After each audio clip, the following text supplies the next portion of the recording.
This is Platinum Northwest TV News. Good evening and thank you so much for joining us. I'm Philadelphia Mangoeng. Let's take a look at the news making headlines. First up, the Northwest Provincial Government signs a memorandum of understanding with the Northwest University, and Deputy Minister Zikalala hands over the bridge to Masutle residents. In the business news, Electricity Minister to address the G20 Energy Transition meeting, and in the sports news, intense competition heats up at the Netball Telkom League in Sun City. We begin here. Premier Lazarus Mokhotsi and the Vice-Chancellor and Principal of the Northwest University, Professor Ramokgopa, yesterday led the signing of a memorandum of understanding between the Northwest Provincial Government and the University to signal the continuation of cooperation on implementation of priority projects. The signing of this MOU is a recommitment by the Provincial Government to continue working together in pursuit of diverse areas of mutual interest, which include, amongst others, research, science, development and innovation, agricultural development, water and sanitation, job creation, and poverty alleviation projects. In other news, residents of Masutle village near Mahikeng have welcomed the newly constructed Welisizwe rural bridge after many were left stranded due to flood-damaged roads. The newly built bridge in Masutle, one which stands as a vital link connecting communities and ensuring safe passage over previously impossible terrain. The Deputy Minister of Public Works and Infrastructure, Zikalala, together with MEC Elizabeth Mokua, officially handed over the completed bridges. In more news, the tragic discovery of 5 deceased bodies in the Hennops River in Centurion has cast a cloud of grief over South Africa.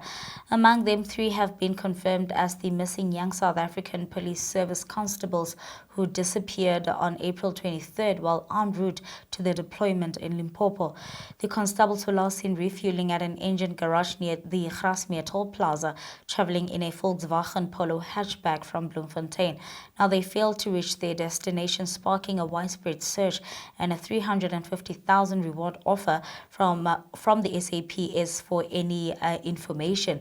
Now, after extensive operations, SAPS search and rescue team recovered 5 bodies from the Hennops River near the N1 highway. 3 were identified by their families as the missing officers. The remaining 2 bodies, including a female, remain unidentified pending forensic confirmation. Now, the investigation is still ongoing and is exploring potential links to the hijacking and kidnapping, with security experts having warned against speculation.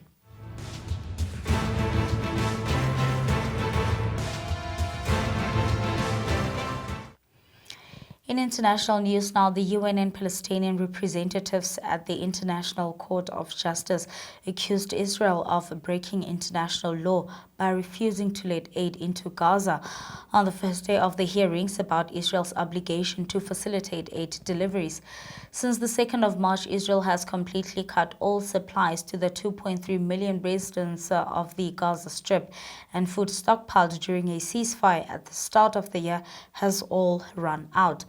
Now, at the opening of the hearings at the UN's top court, the UN's legal counsel said that Israel had a clear obligation as an occupying force to allow and facilitate humanitarian aid for the people in Gaza. Palestinian Representative Anmar Hijazi said that Israel was using humanitarian aid as a weapon of war while people in Gaza were facing starvation. Israeli Foreign Minister Gideon Saar said that Israel had submitted its position in writing to the hearings, which he described as a circus. And with that, let's take a look now at the business news.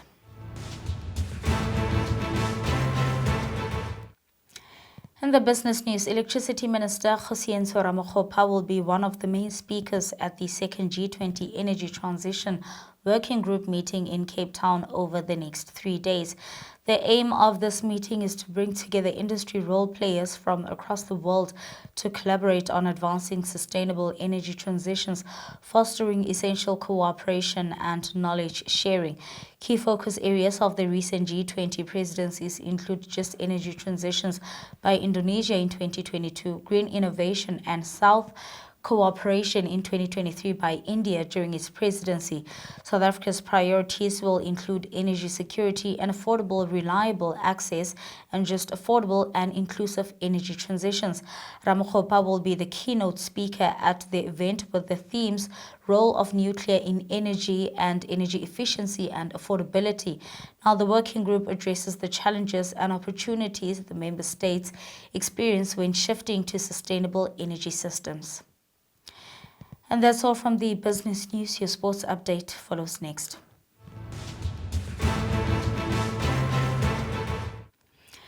In sporting news, the Telkom Netball League officially commenced at the renowned Sun City Super Bowl in the Northwest on Saturday, signifying the beginning of South Africa's premier netball competition. Day 4 of the Telkom Netball League was intense, highlighting a 57-57 tie between Northwest Flames and the Southern Stings. The Flames shooting lacked compared to the Stings but secured a draw. The day featured top performances and intense shift for Lilies after beating Comets 37-35 for their second straight win. They were later overwhelmed 59-23 by Tornadoes. Now, KwaZulu-Natal Kingdom Stars defeated Free State Sonneblom 62-44, with the Jaguars securing their first win, beating the Spar Baby Proteas 55-51. Moving on to rugby news now, former South African under-18 Locken National Group cricketer Riley Norton has been appointed captain of the Junior Springboks for the upcoming match against Argentina in the first round of the Rugby Championship Under-20, taking place at the Nelson Mandela Bay Stadium in Gqeberha on Thursday. Prior to the main event, the tournament will commence at 2 p.m. with a match between the defending champions New Zealand and Australia. Among the forwards in the junior box starting 15 are notable players such as Norton, Wandile Mlaba and Sesetu Mnebelele. Now, among the substitute expected to influence the game from the bench are utility forward Batu Hlekani and outside back JC Mars. And that's where we're going to have to leave it for tonight. Thank you so much for watching. The team is back again tomorrow evening. Till then, good night and take care.